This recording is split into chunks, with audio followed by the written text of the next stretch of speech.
My first price target for Chainlink's native cryptocurrency called Link in 2025 is Link at the price of $100. And of course, this isn't financial advice nor a guarantee, but why do I think so? I think it's going to come down to the fact that Chainlink, it's amazing. You got to think about how Chainlink, it's a decentralized Oracle network. Now, when I see the term Oracle, some people, they may be wondering, okay, what does that mean, right? An Oracle, it's basically a data feed that brings data from off the chain and brings that data over into the blockchain. Without off-chain data, a lot of decentralized applications out there, they simply wouldn't be able to function properly. That's what she said. Caralho, porra. So yeah, this is very crucial in my opinion. And the amazing thing about Chainlink is that it's a decentralized Oracle network again, right? So it's not coming from only just one Oracle. So since it's coming from a series of oracles, the data is of course going to be more reliable. At least that's the way I view it. And various projects, companies from all around the world, they're currently using Chainlink's data feeds for their operations. And of course, these oracles, in exchange for providing data feeds, they are awarded in Link tokens, which again, Link is the native cryptocurrency of Chainlink. Now, besides that point, right, some people, they may be wondering, okay, what's an example of a use case of Chainlink? Now, for instance, Chainlink can, let's say, provide pricing data for a cryptocurrency exchange, or let's say a crypto pricing website, for instance, in the case of CoinGecko. So yeah, this is very fantastic. Chainlink, it's not useless. At least that's the way I view it. Chainlink, it's not a one-trick pony, right? It's not only just, providing data feeds, for instance.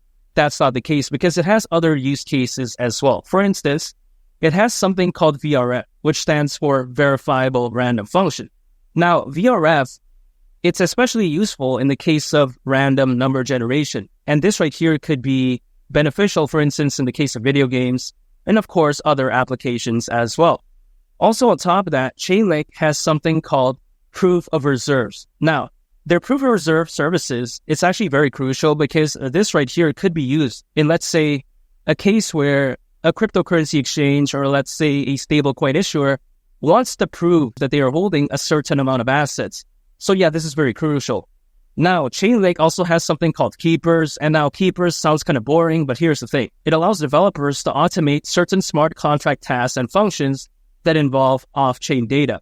So anyway I view it, I think Chainlink is very amazing. And keep in mind, currently global enterprises such as Google Cloud, shout out to Google by the way, very amazing. Also on top of that, Swift, I'm not talking about Taylor Swift here, but yeah, besides that point, T-Systems, Amazon Web Services, Swisscom, and even Associated Press as well are again currently leveraging Chainlink, which I think is insane. Also on top of that, there is currently over 1,800 projects using Chainlink. Caray! Poha, that's very insane. And also another carayo and poha type of moment is the fact that Chainlink has been able to enable, right, over $10 trillion worth of transactions. I mean, carayo, poha. When I see statistics that amazing, I have to start speaking some Portuguese because, come on, man, over $10 trillion?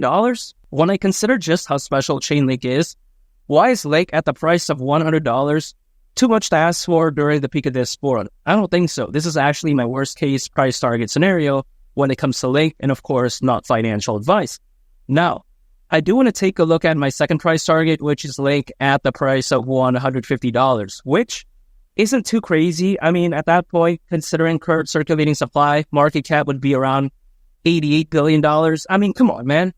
$88 billion, that's around the same market cap that Dogecoin reached back in 2021. So this isn't really all that crazy. I mean, Chainlink, it's very special, just like I mentioned earlier on in the video when I was talking about its fundamentals. And again, right, it's been able to enable, right, over $10 trillion worth of transactions. And now my final price target for Link in 2025 is Link at the price of $200, which I'm standing by the way, because I've been mentioning in all my videos that I do believe that this is my most bullish case scenario. And I'm sticking by that because I do believe that this bull run could be so legendary. I mean, as of right now, nearly 600 million crypto owners, according to Crypto.com research. And also on top of that, there's more institutional investors than ever before as of right now, and more enterprise adoption than ever before as of right now as well. So I do believe that this bull run, the sky's the limit. I mean, when you have these amazing factors going on, it's only fair to assume that the peak of the altcoin season, it's going to look almost like nothing else. I mean, it's going to look legendary, in my opinion.